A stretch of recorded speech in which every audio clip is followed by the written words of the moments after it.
Assalamualaikum warahmatullahi wabarakatuh.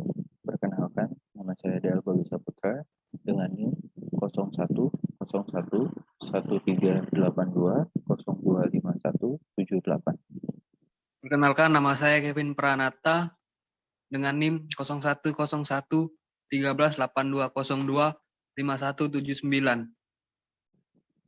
Baiklah, di sini kami akan menjelaskan tentang rapat bisnis. Untuk materi pertama akan dijelaskan oleh saudara Kevin Pranata. Rapat bisnis adalah sebagai bentuk pertemuan dua orang atau lebih di suatu tempat, baik dalam maupun di luar kantor, untuk membahas hal-hal yang berkaitan dengan kegiatan bisnis. Adapun tujuan rapat bisnis. Yang pertama, berbagi informasi. Kedua, penjajakan ide atau gagasan. Ketiga, evaluasi ide atau gagasan. Keempat, pengambilan keputusan. Kelima, membuat dokumen. Dan keenam, memotivasi peserta. Dinamika kelompok. Dinamika kelompok adalah suatu metode dan proses yang bertujuan meningkatkan nilai kerjasama kelompok. Dengan tujuan, 1. Meningkatkan proses interaksi antar anggota kelompok. 2. Meningkatkan produktivitas antar kelompok. 3. Mengembangkan kelompok ke arah yang lebih baik dan lebih maju. Dan yang keempat, meningkatkan kesejahteraan hidup anggotanya. Jenis-jenis rapat dibagi menjadi 4, yaitu pertama, berdasarkan tujuan, seperti rapat penjelasan, rapat pemecahan masalah, dan rapat perundingan. Yang kedua, berdasarkan sifat, antara lain rapat formal, terbuka, dan tertutup.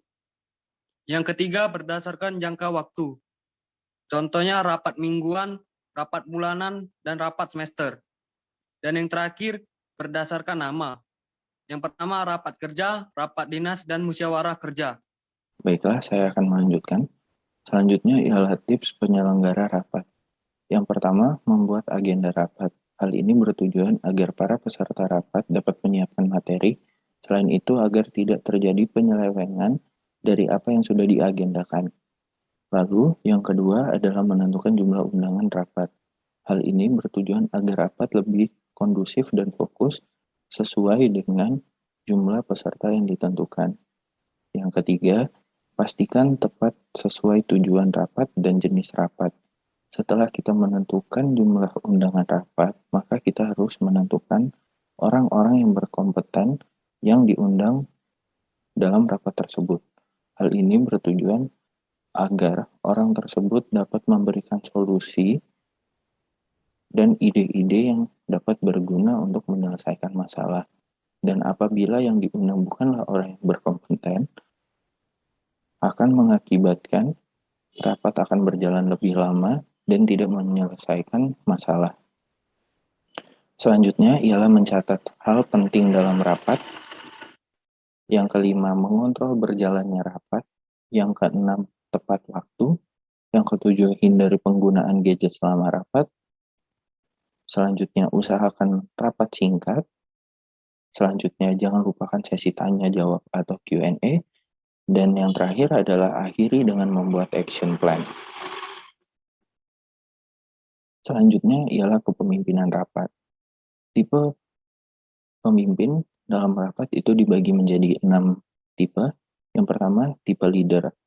Tipe ini adalah orang yang memfasilitasi dan menentukan tone serta agenda rapat. Sekaligus, ia akan memastikan anggotanya mengerjakan segala kegiatan dengan baik untuk satu tujuan, dan kelebihan lainnya adalah mereka mampu mengetahui kapan dan bagaimana cara mendengarkan segala orang dan mampu bertindak cepat dalam menengahi sebuah masalah. Yang kedua, tipe bos. Biasanya orangnya akan selalu menunjukkan skill leadership-nya dan rasa tanggung jawabnya atas segala hal. Namun, rasa mengetahui segalanya itu terkesan menyebalkan. Lalu yang ketiga, people pleaser. Tipe ini adalah tipe pemimpin yang akan mengerjakan segalanya sendirian untuk mencegah konflik. Hal ini dilakukan bukan dalam niatan yang buruk, namun mereka terkadang tidak percaya diri serta terkadang canggung atas situasi-situasi tertentu. Namun kekurangan dari tipe ini adalah mereka tidak mampu membahas hal-hal yang kontroversial dan tidak mampu memberikan kritikan. Lalu yang keempat adalah tipe sensitif. Tipe sensitif adalah tipe pemimpin yang peka terhadap lingkungan dan orang di sekitarnya. Kelebihan dari tipe ini adalah mereka mampu menjadi penasihat yang baik dan juga memiliki intuisi yang tajam dalam memutuskan sesuatu hal. Lalu yang kelima adalah tipe analitis.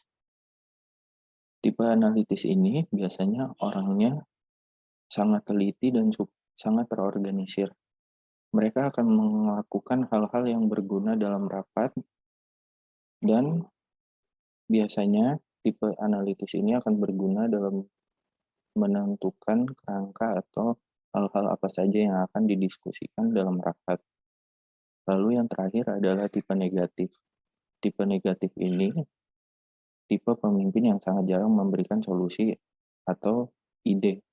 Mereka hanya melemparkan pemikiran-pemikiran negatif yang dalam pemikiran mereka hal itu akan memberikan semangat kepada anggotanya.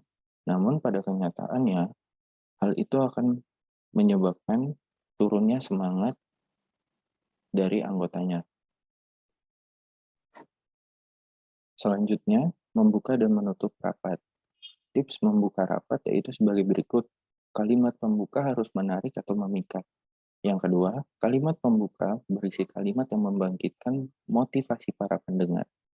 Lalu yang ketiga, kalimat pembuka berisi uraian secara umum tentang materi atau topik yang akan dibahas.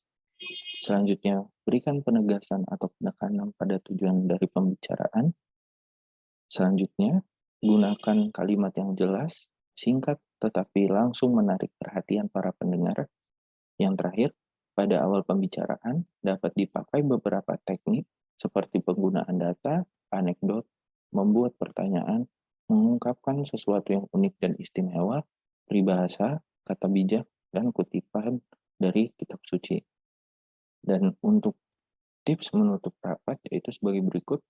Yang pertama, menyusun ringkasan atau kesimpulan atau dengan kalimat penutup. Selanjutnya ialah penataan ruang rapat. Penataan ruang rapat ini dibagi menjadi beberapa bentuk. Yang pertama itu persegi panjang, ruang kelas chevron atau V, huruf U, aula atau teater, bundar, huruf T, setengah lingkaran, kelompok, dan modifikasi. Mungkin itu saja yang dapat kami sampaikan. Mohon maaf apabila ada salah-salah kata. Kami akhiri. Wassalamualaikum warahmatullahi wabarakatuh.